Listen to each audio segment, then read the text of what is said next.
Hello friends, नमस्कार। मैं हूं अनिल कुमार। आज मैं फिजिक्स का एक चैप्टर लेकर के आया हूं, प्रकाश का परावर्तन। ठीक है, ये 10th क्लास का पहला चैप्टर है। इसमें जितना भी कंसेप्ट को क्लियर कराऊंगा, जो भी आपको हेडिंग के माध्यम से पूरे डिटेल्स आपको बताऊंगा, मैं आशा करूंगा जो आपके फुली कंप्लीटेड हो, समझ में आ जाए। आइए देखते हैं इस वीडियो को। चैप्टर का नाम है प्रकाश का परावर्तन। तो इसमें सबसे पहला शब्द आ रहा है प्रकाश। यानी प्रकाश हम किसे कहते हैं, प्रकाश क्या है, प्रकाश से क्या समझते हैं। प्रकाश वह कारक है, प्रकाश वह साधन है जिसके द्वारा हम किसी वस्तु को हम देखते हैं, या आप देखते हैं, या कोई भी जीव जंतु देखता है, उसी चीज को हम क्या बोलते हैं, प्रकाश बोलते हैं। यानी प्रकाश एक प्रकार के साधन है, कारक है, जिसके सहारे हम किसी वस्तु को देख पाते हैं, उसी चीज को हम प्रकाश बोलते हैं। अगला इसमें पॉइंट आ रहा है परावर्तन। यानी प्रकाश का परावर्तन है, तो फर्स्ट में प्रकाश आया, दूसरा आया परावर्तन यानी रिफ्लेक्शन। प्रकाश परावर्तन के मतलब हुआ जब कोई भी वस्तु जब जिस रास्ते से जाता है और किसी वस्तु से टकरा करके वहां से रिटर्निंग हो जाता है, उस चीज को हम क्या बोलते हैं, परावर्तन बोलते हैं। लेकिन इसमें है प्रकाश का परावर्तन। तो प्रकाश के परावर्तन, प्रकाश एक सीधी रेखा में जाती है और जब उसके सामने कोई वस्तु पड़ जाती है तो वहां से क्या हो जाती है, रिफ्लेक्ट कर जाती है, यानी लौट जाती है। उसी को मैथन बोला जाता है, उसको क्या बोलते हैं, परावर्तन। अगला आ रहा है इसमें पॉइंट प्रकाश का स्रोत। प्रकाश का स्रोत क्या है। प्रकाश का स्रोत वह माध्यम है जिसके द्वारा प्रकाश उत्सर्जित होता है, यानी प्रकाश मिलता है। जैसे सूर्य हो गया, चंद्रमा हो गया, बिजली का बल्ब हो गया, दिया हो गया, मोमबत्ती हो गया, ये सब का है, प्रकाश का स्रोत है। उसके बाद आ रहा है प्रदीप्त और अप्रदीप्त। प्रदीप्त से क्या समझते हैं, प्रदीप्त वह प्रदीप एक ऐसा पदार्थ है जिसके माध्यम से प्रकाश निकलता है। यानी जिस वस्तु से, जिस पदार्थ से प्रकाश का निर्माण होता है, यानी प्रकाश निकलता है, उसी चीज को हम क्या बोलते हैं, प्रदीप्त बोलते हैं। अब अप्रदीप्त, अप्रदीप्त एक ऐसा पदार्थ है, ऐसा वस्तु है, ऐसा कारक है जिसके द्वारा प्रकाश नहीं निकलता है। यानी सीधी सीधी भाषा में हम बोल सकते हैं, जिससे प्रकाश निकलता है वह क्या है, प्रदीप्त है, और जिससे प्रकाश नहीं निकलता है वह क्या है, अप्रदीप्त है। अगला आ रहा है प्रकीर्णन। प्रकाश का प्रकीर्णन। प्रकाश जो होती है, प्रकाश की किरणें जो होती है, एक सरल रेखा में जाती है। प्रकाश की किरणें एक सरल रेखा में जाती है, और जब उस रास्ते में, उस सरल रास्ते में कोई वस्तु आ जाती है, या कोई ठोस पदार्थ आ जाता है, या कोई परमाणु आ जाता है, इत्यादि कोई भी वस्तु आ जाता है, तो वहां पर क्या हो जाती है, प्रकाश क्षेत्र आ जाती है। वहां पर जब उसको बीच रास्ते में कोई चीज पड़ता है तो कहा जाती है, टकरा करके प्रकाश का हो जाती है, फैल जाती है। उस फैलने की क्रिया को हम क्या बोलते हैं, प्रकीर्णन बोलते हैं। अगला आ रहा है प्रकाश की किरणें। तभी मैं बताया जो प्रकाश की किरणें एक सीधी रेखा यानी सरल रेखा में जाती है। उसमें आपको प्रकाश की किरणें 3 हो जाती है। इसमें ये बहुत इंपॉर्टेंट है, बहुत महत्वपूर्ण है। इसमें जो होती है, क्वेश्चन आपको परीक्षा में पूछ देता है कि प्रकाश की किरणें कितने प्रकार की होती है। कहीं कहीं डिफिनेशन पूछ देता है, कहीं कहीं आपका प्रकार पूछता है। तो यहाँ पर होता है प्रकाश की किरणें 3 प्रकार के हो गया, अपसारी किरण पुंज, समानांतर किरण पुंज, अभिसारी किरण पुंज। अभिसारी, उससे प्रकाश की किरणें बाहर निकलती है। एक बिंदु से एक बिंदु पर क्या होती है, यहाँ पर एक बिंदु है, यहाँ से प्रकाश की किरणें क्या हो जाती है, फैल जाती है। यहाँ क्या हो जाती है, फैल जाती है। यहाँ क्या हो जाती है, फैल जाती है। एक बिंदु से अनेक रास्ते से फैलना ही प्रकाश अपसारी किरण पुंज बोलते हैं, अपसारी किरण पुंज बोलते हैं। अब समानांतर किरण पुंज, तब प्रकाश जब प्रकाश की किरणें समानांतर रेखाएं में होती है, जैसे यह 3 हो गया, ये प्रकाश की किरणें हैं, एक सीधी रेखा में जाती है, समानांतर है, इसको क्या बोलेंगे? समानांतर किरण पुंज। अगला हो गया अभिसारी किरणें। जब प्रकाश की किरणें किसी रास्ते से आकर किसी एक बिंदु पर मिल जाती है, उसको क्या बोला जाता है? अभिसारी किरण पुंज। जैसे प्रकाश की किरणें इधर से आती है, फिर इधर से आती है, फिर इधर से आती है, यहां से भी इधर से आती है, यानी ऐसे एरो दे देते हैं तो इसके पता चल जाता है जो प्रकाश की किरणें इधर से आती है, इस बिंदु पर मिलती है, इस बिंदु पर मिलते हैं, उसे क्या बोलते हैं? अभिसारी किरण पुंज। अगला आ जाता है पारदर्शी। तीन चीज हो जाता है, ये भी इंपॉर्टेंट है, पारदर्शी, परभाषी, अपारदर्शी। पारदर्शी के मतलब होता है, पारदर्शी वह पदार्थ है जिसे प्रकाश की किरणें पड़कर और वहां से क्या हो जाती है? आर पार हो जाती है। जैसे साफ पानी हो गया, कांच हो गया, ये सब उस पर प्रकाश की किरणें पड़ती है तो आर पार हो जाती है, उसी को क्या बोलते हैं? पारदर्शी बोलते हैं। पारभाषी, पारभाषी वैसा पदार्थ है जिसमें प्रकाश की किरणें पड़ती है तो उस पर के कुछ अंश हमको दिखाई देती है, या आपको कुछ अंश उसमें के दिखाई देती है, कुछ अंश जो होती है आर पार हो जाती है, कुछ अंश बाहर रहती है, उसी को क्या बोलते हैं? पारभाषी बोलते हैं। अपारदर्शी, अपारदर्शी एक ऐसा पदार्थ है कि उस पर जब प्रकाश की किरणें पड़ती है तो वहां से क्या हो जाती है? रिटर्न हो जाती है, पार नहीं कर पाती है। जैसे दीवार है, दीवार है मोटा कोई लोहा है या कोई मोटा कपड़ा है, उस पर जब प्रकाश की किरणें पड़ती है तो क्या हो जाती है? वहां से रिटर्न होती है। जैसे यहाँ पर मान लीजिए दीवार है, दीवार है, मोटी दीवार है, यहाँ सूर्य है, यहाँ सूर्य है, यहाँ से प्रकाश की किरणें इधर क्या होती है? आती है, आया करके यहाँ टकराती है तो क्या हो जाएगी? यहाँ से रिटर्निंग हो जाती है। इसी चीज को हम क्या बोलते हैं? रिफ्लेक्शन, यानी प्रकाश का परावर्तन बोलते हैं। तो इसमें इस चीज को पार नहीं कर पाती है, इसको क्या बोलते हैं? अपारदर्शी बोलते हैं। आगे मैं कुछ और भी इंपॉर्टेंट चीज बता रहा हूं, कुछ और भी पॉइंट आपको सामने मिल रहा है, जैसे परावर्तन के नियम, आपतित किरण, आपतन बिंदु, परावर्तित किरण, अभिलंब, आपतन कोण, परावर्तन कोण, प्रतिबिंब, वास्तविक प्रतिबिंब, आभासी या काल्पनिक प्रतिबिंब, गोलीय दर्पण। ठीक है, अब मैं इसको बारी बारी से आपके सामने बता रहा हूं। परावर्तन के नियम, परावर्तन के नियम जो होता है, प्रकाश की किरणें, अब इस पर परावर्तन के नियम आप थोड़ा से इसमें देखेंगे। ये क्या है? एक समतल दर्पण है, समतल दर्पण है, यहां से प्रकाश की किरणें दर्पण पर जाती है और यहां से क्या हो जाती है? रिटर्न हो जाती है, लौट जाती है। तो यहाँ पर एक क्या बनता है? अभिलंब रेखा बन जाता है। इसको हम कुछ भी नाम दे सकते हैं, यहाँ वो है तो यहाँ ए दे सकते हैं, यहाँ बी दे सकते हैं, यहाँ एम दे सकते हैं, कुछ भी दे सकते हैं, यहाँ एल, यहाँ कुछ एन दे दीजिए, ये दर्पण के नाम। अब सबसे पहले परिवर्तन के नियम का यही है आपका टॉपिक। इसमें जो होती है, प्रकाश की किरणें जिस रास्ते से जाती है समतल दर्पण पर, ये क्या है? इसको हम बोलते हैं आपतन बिंदु, इसको बोलते हैं आपतन बिंदु, इसको आपतन बिंदु। ये जाती है, प्रकाश की किरणें जाती है तो ये आपतन, आपतित, आपतित किरण हो गया, किरण। ठीक है, जिस रास्ते से लौट जाती है इसको क्या बोलते हैं?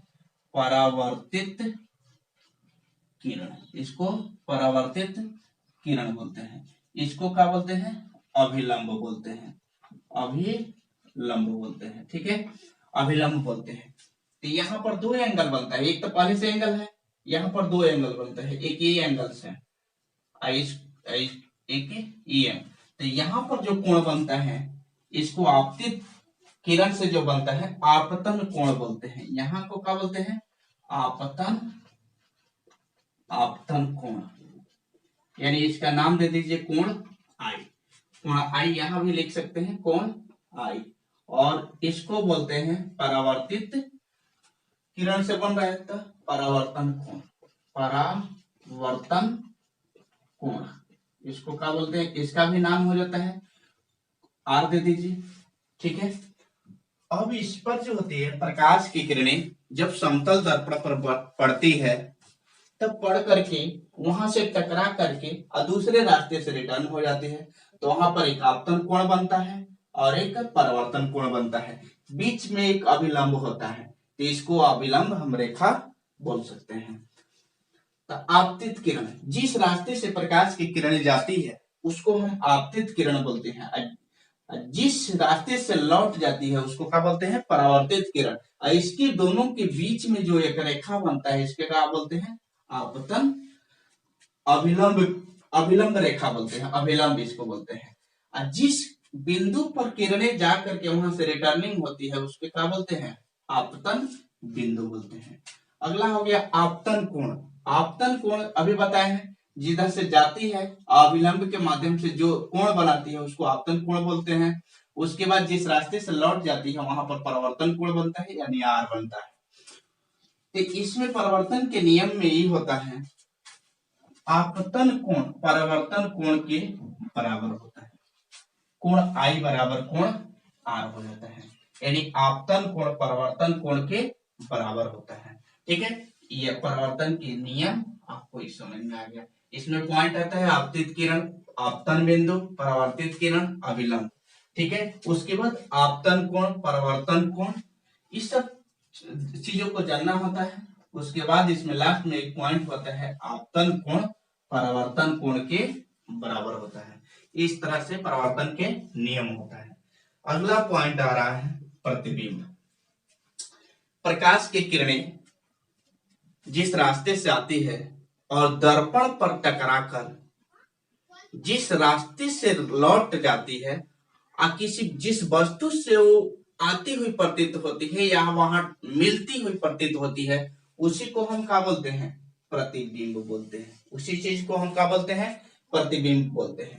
जैसे यहां ले लीजिए दर्पण हो गया, दर्पण यहाँ प्रकाश की किरणें क्या होती है, इधर से जा रही है, जा करके इस दर्पण पर टकराई और इस रास्ते से क्या हो गई, लौट गई। लौट करके यहाँ पर हम देखते हैं जिस वस्तु से क्या होती है, यहाँ हमें लगता है कि इधर से आती हुई प्रतीत होती है, तो यहाँ पर आती हुई प्रतीत होती है, तो यहाँ पर एक इमेज बन जाता है, इमेज, इमेज बन जाता है यानी फोटो बन जाता है। इसी चीज को हम क्या बोलते हैं, प्रतिबिंब बोलते हैं। राइट, कभी कभी परीक्षा में ये पूछ देता है जी प्रतिबिंब कितने प्रकार के होते हैं, तब प्रतिबिंब दो प्रकार के होती है, एक है वास्तविक प्रतिबिंब, एक है काल्पनिक प्रतिबिंब। ठीक है, तो उसका परिभाषा क्या हुआ, वास्तविक प्रतिबिंब किसी बिंदु स्रोत से आती हुई प्रकाश की किरणें दर्पण पर पड़कर वास्तव में, रियल में यानी वास्तव में आती हुई प्रतीत होती है, यानी वास्तव में जिस बिंदु से मिलती है, यानी आ करके जिस बिंदु से मिलती है वहां पर प्रतिबिंब बनता है, उसे हम क्या बोलते हैं, वास्तविक प्रतिबिंब। ठीक है, वास्तविक प्रतिबिंब। अब हो गया आभासी प्रतिबिंब। किसी बिंदु स्रोत से आती हुई प्रकाश की किरणें जब किसी दर्पण से टकराकर आती हुई लगती है यानी आती हुई प्रतीत होती है तो वह क्या होता है, काल्पनिक प्रतिबिंब या आभासी प्रतिबिंब। अब आ रहा है गोलीय दर्पण, जो नीचे है, नीचे नहीं दिखाई दे रहा, गोलीय दर्पण। यहाँ गोलीय दर्पण के बारे में मैं बता रहा हूं। गोलीय दर्पण उस दर्पण को कहते हैं, गोलीय दर्पण उस दर्पण को कहते हैं जिसकी परावर्तक सतह खोखले गोले का एक भाग होता है। ठीक है, जिसका परावर्तक सतह का होता है खोखले गोले का एक भाग होता है। देखिए यही क्या हो गया, गोलीय दर्पण हो गया। एक मुख्य अक्ष हो गया, ये मुख्य अक्ष, यहाँ पर एक सी बिंदु है, सी बिंदु, और यहाँ दो बिंदु, एक यहाँ बिंदु है और एक यहाँ बिंदु है। ठीक है, इसको हम इस बिंदु को बोलते हैं ध्रुव, ध्रुव बोलते हैं, इसको क्या बोलते हैं, ध्रुव। ठीक, इस लाइन को हम बोलते हैं प्रधान अक्ष, प्रधान अक्ष क्या बोलते हैं, प्रधान अक्ष। इसको भी प्रधान अक्ष बोलिए या मुख्य अक्ष बोलिए, एक ही बात है, मुख्य अक्ष। ठीक है, ये तो इतना समझ में आ गया। इसकी P और C के बीच एक बिंदु होता है, दोनों तरफ एक बिंदु होता है जिसे हम F बोलते हैं। F इसको क्या बोलते हैं? फोकस, फोकस केंद्र बोलिए, केंद्र पहले बोलिए, फोकस केंद्र, यानी इस बिंदु को हम फोकस केंद्र बोलते हैं। अब P और F के बीच के दूरी को फोकस दूरी बोला जाता है, यानी ये दोनों के बीच को क्या बोलते हैं? फोकस दूरी। ठीक है, फोकस दूरी। इतना समझ में आ गया। अब देखिए इसके दो परावर्तक सतह, इस गोलीय दर्पण के दो परावर्तक सतह होता है, एक इधर होता है। अब यहाँ पर हम क्या कर देते हैं? ऐसे कलाई कर देते हैं, तो इसको कलाई किया हुआ भाग बोलते हैं। कलाई किया हुआ भाग, किया हुआ भाग, इसके भी अंदर में हम ऐसे कलाई किया हुआ भाग कर देते हैं, कलाई कर देते हैं। तो जब कलाई कर देते हैं तो यह होता है उत्तल दर्पण, उत्तल दर्पण। यह हो जाता है अवतल, अवतल दर्पण, दर्पण। राइट। अब इसमें देखिए इसको क्या बोलते हैं? इस चीज को यानी इस दोनों को हम बोलते हैं परावर्तक सतह, परावर्तक सतह। अब देखिए इस गोलीय दर्पण में दो दर्पण होता है, एक होता है उत्तल दर्पण और एक होता है अवतल दर्पण। तो जिस दर्पण का परावर्तक सतह बाहर की तरफ होता है, यानी ऐसे होता है, फेंका रहता है, जिस दर्पण का परावर्तक सतह बाहर की तरफ होता है वो अवतल दर्पण हो जाता है, और जिस दर्पण का परावर्तक सतह भीतर की तरफ होता है वो क्या हो जाता है? उत्तल दर्पण होता है। क्लियर। अब देखिए इसमें जो हो गया तीन चार पॉइंट हो जाता है आपको। प्रधान अक्ष, ध्रुव, सी, एफ। अब देखिए इसको हम बोलते हैं ध्रुव। तो ध्रुव को यदि यहां से यदि हम काट देते हैं, यहां से काट देंगे, ऐसे हम खींच देते हैं तो क्या हो जाएगा? अलग अलग दर्पण हो जाएगा। तो ध्रुव यानी दर्पण के केंद्र को, यानी दर्पण और प्रकाश मुख्य अक्ष के जो केंद्र होता है उसको हम क्या बोलते हैं? ध्रुव बोलते हैं। ध्रुव और सी के बीच के दूरी को हम वक्रता त्रिज्या बोलते हैं। यहां से और यहाँ के बीच की दूरी जो होता है इसको आर बोलते हैं। क्या बोलते हैं? वक्रता त्रिज्या। इसको आर से सूचित किया जाता है, वक्रता त्रिज्या। ऐसे सी को हम क्या बोलते हैं? सी को हम बोलते हैं वक्रता केंद्र। क्या बोलते हैं? वक्रता केंद्र। तो यहाँ से यहाँ तक हो गया आपका, क्या हो गया? आर हो गया, और यहाँ से यहाँ तक क्या हो गया? एफ हो गया, यानी फोकस दूरी। क्लियर। इसमें गोलीय दर्पण में इतना था। अब आगे आपका क्वेश्चन आ रहा है, आपको क्वेश्चन पूछ देता है परीक्षा में। अभी जो मैं बताने चल रहा हूँ बहुत इंपॉर्टेंट क्वेश्चन है, बोर्ड मॉडल क्वेश्चन है, प्रत्येक साल आता है आपको। देखिए क्वेश्चन आपको पूछ देता है सिद्ध करे कि F बराबर R/2, अथवा करके पूछ देता है। किसी बार ये पूछता है, आप अभी यही क्वेश्चन से में ही आंसर एक ही जैसा बनता है। गोलीय दर्पण की फोकस दूरी और उसकी वक्रता त्रिज्या में संबंध स्थापित करें।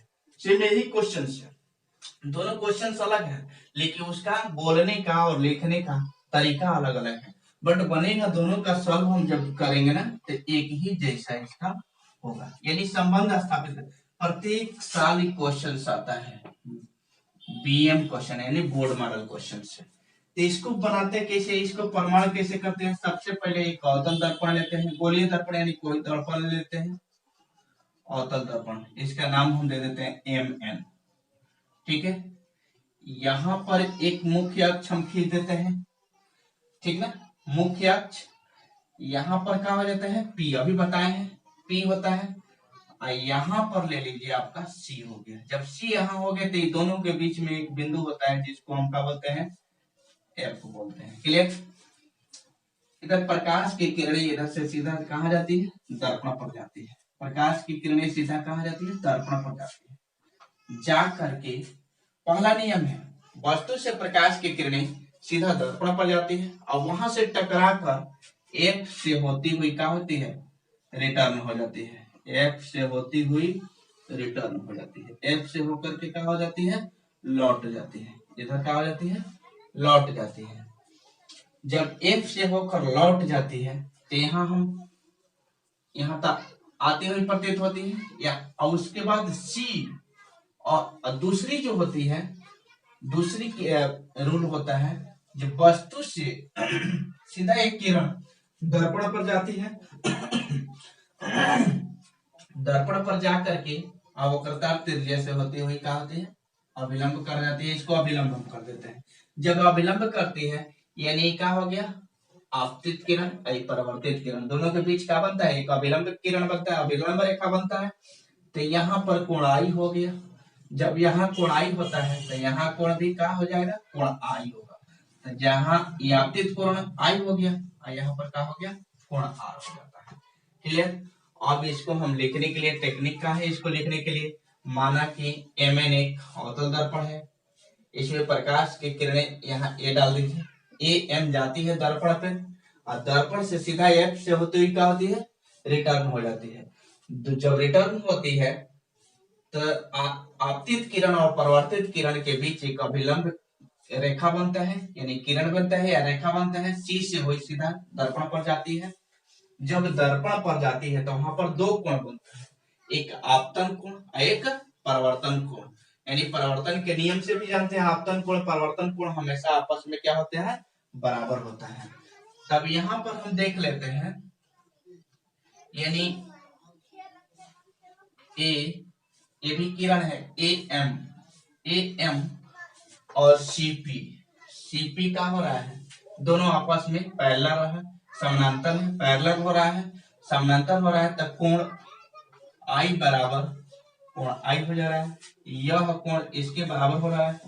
जब यह बराबर आई बराबर हो जा रहा है, इसलिए कोण आई बराबर क्या हो जाएगा, कोण आर हो गया ना। जो कोण आर हो जाता है, अब यहाँ पर देखते हैं यह एक त्रिभुज बनता है। चूंकि यह एक त्रिभुज का निर्माण होता है, CMF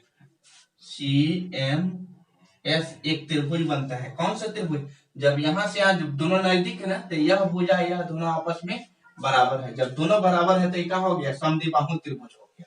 तो CMF एक समद्विबाहु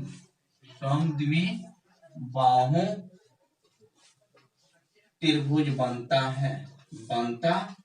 समद्विबाहु त्रिभुज बनता है। जब समद्विबाहु त्रिभुज बनता है तो ये दोनों भुजाएं, इसलिए CF बराबर हो गया क्या चीज, FM के दोनों बराबर है। जब दोनों बराबर है तो आप जानते हैं जो इससे क्या है, नजदीक है, इससे हम लंब इस पर डाल देते हैं तो नजदीक है। तो इसलिए पुनः हम कह सकते हैं कि MF बराबर हो जा रहा है आपका FP के। ये दोनों रेखाएं बराबर हो जाए। जब ये दोनों रेखाएं बराबर हो गया तो अतः आप लिख सकते हो या कह सकते हो जे CF बराबर FP, दोनों आपस में क्या हो गया, बराबर हो गया। ठीक है, क्लियर। दोनों नजदीक है इसलिए दोनों क्या हो गया, बराबर हो गया। अब यहाँ हम नाम इसका देंगे नई चिन्ह परिपाटी से, नई चिन्ह परिपाटी से। आप जानते हैं जो सीपी क्या है, वक्रता त्रिज्या है, यानी इसका नाम क्या है, आर। ठीक है। एफपी क्या है, फोकस दूरी। इतना तो समझ गए। इसलिए आप समझते हैं जो CF आपका क्या हो जाता है, CF बराबर हो जाता है, यानी इतना बराबर CF जो है, CF बराबर है C F plus F P K. C F यहाँ सॉरी सी एफ नहीं रहेगा, सीपी। सीपी बराबर होगा C F plus F P K, ठीक ना। यानी सीपी बराबर हो जा रहा है C F plus F P K. तो आप यहाँ चूंकि आप जानते हैं कि सी एफ बराबर है एफ पी के, ठीक है ना। तो सीपी आपका क्या हो जा रहा है एफ पी। तो इसको दो बार एक ही बार लिख सकते हैं, एफ पी बराबर एफ पी। तो सीपी यहाँ है तो 2fp हो गया कि नहीं, 2fp। जब 2fp आप अब इसको जानते हैं मान रखने पर, जब मान रखते हैं तो सीपी के वैल्यू क्या है आपका, सीपी के वैल्यू यहाँ सीएफ है सॉरी, सीपी के वैल्यू यहाँ से यहाँ तक सीपी के वैल्यू क्या हो गया आर हो गया। तो यहाँ आर हो जा रहा है और यहाँ क्या है आपका, यहाँ फोकस दूरी है यानी सी एफ का है फोकस दूरी यानी एफ इसको। तो यहाँ 2f हो जा रहा है, इसको साइड चेंज कर देते हैं तो 2f इधर हो गया, r इधर हो गया, इसलिए f बराबर क्या हो गया r के बटा 2। तो यहाँ का लिख देंगे प्रूव्ड लिख देंगे या प्रमाणित लिखेंगे, प्रमाणित। ये आपका क्वेश्चन कंप्लीट हो गया। बिना स्किप किए उसको देखेंगे ना तो आपको कॉन्सेप्ट समझ में आ जाएगा, ठीक है क्लियर। अगला मात्र आपको इस चैप्टर में 3 पॉइंट और बाकी लग रहा है, यानी इस चैप्टर के फाइनल में कंप्लीट करा दे रहा हूं एक ही वीडियो में। पहला है गोलीय दर्पण के किरण आरेख और दूसरा है अवतल दर्पण का उपयोग, तीसरा है आवर्धन। गोलीय दर्पण का किरण आरेख, इसमें मोस्ट इंपोर्टेंट है, हमेशा पूछ देता है जो अवतल दर्पण या गोलीय दर्पण में या अवतल दर्पण में वस्तु को एफ और सी के बीच रखा जाता है तो उसका प्रतिबिंब कहाँ और कैसे बनेगा। तो जब तक आप कॉन्सेप्ट नहीं समझेंगे, रूल नहीं समझेंगे तो आपको नहीं समझ में आएगा। देखिए इसमें गोलीय दर्पण के किरण आरेख जो होता है इसमें 3 है, देखिए ध्यान से देखिएगा। पहला जो है प्रकाश की किरणें वस्तु से होकर सीधा एक दर्पण पर जाती है, दर्पण पर जा करके अब फोकस से होती हुई क्या होती है रिटर्न हो जाती है, राइट। पहला हो गया। दूसरा कंसेप्ट होता है दूसरी किरण दर्पण से होकर सीधा शीश से होती है यानी वक्रता केंद्र से होती हुई आगे बढ़ जाती है और दोनों किरणें जहां पे कटती है वहां वस्तु का प्रतिबिंब बनता है। क्लियर हुआ। अब देखिए इसका मैं एग्जांपल्स भी बता दे रहा, जैसे यह दर्पण है, ये दर्पण हो गया अवतल दर्पण, यहाँ पर C है और यहाँ पर F है, यहाँ P है, यहाँ पर वस्तु मैं रख दिया हूं। तो क्वेश्चन कह रहे हैं वस्तु को C और F के बीच रखा जाता है, इसका प्रतिबिंब कहाँ और कैसा बनेगा। तो पहला रूल कह रहा है, पहला रूल फॉलो कीजिए, यानी वस्तु से सीधा एक किरण कहाँ जाती है दर्पण पर, दर्पण पर जाकर के सीधा F से होती हुई गुजर जाती है। क्लियर, F से होकर के गुजर जाती है और दूसरी किरण जो है दर्पण से सीधा क्या करती है C से होती हुई आगे बढ़ती है, C से होती हुई आगे बढ़ती है और दोनों किरणें जहां पे कटती है वहां पे क्या होता है उसका प्रतिबिंब बनता है। तो यहाँ तक कटेगा नहीं तो इसको हम क्या करते हैं बैक करते हैं, बैक करने के बाद जहां पर कटती है तो यहाँ पर प्रतिबिंब बनता है, राइट। अगला होता है अवतल दर्पण का उपयोग। अवतल दर्पण का उपयोग निम्नलिखित जगहों पर किया जाता है। पहला टार्च की जो शीशा होती है, टार्च के अगला भाग का, जैसे टार्च है इसका अगला भाग का जो कांच होता है वो हमेशा अवतल दर्पण का होता है। गाड़ी का जो हेडलाइट का जो कांच होता है शीशा होता है वो हमेशा अवतल दर्पण का होता है, ठीक है ना।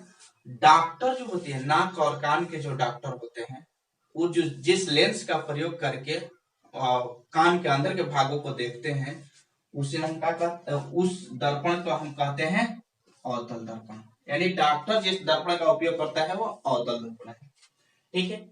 अगला क्वेश्चन आ रहा है आवर्धन।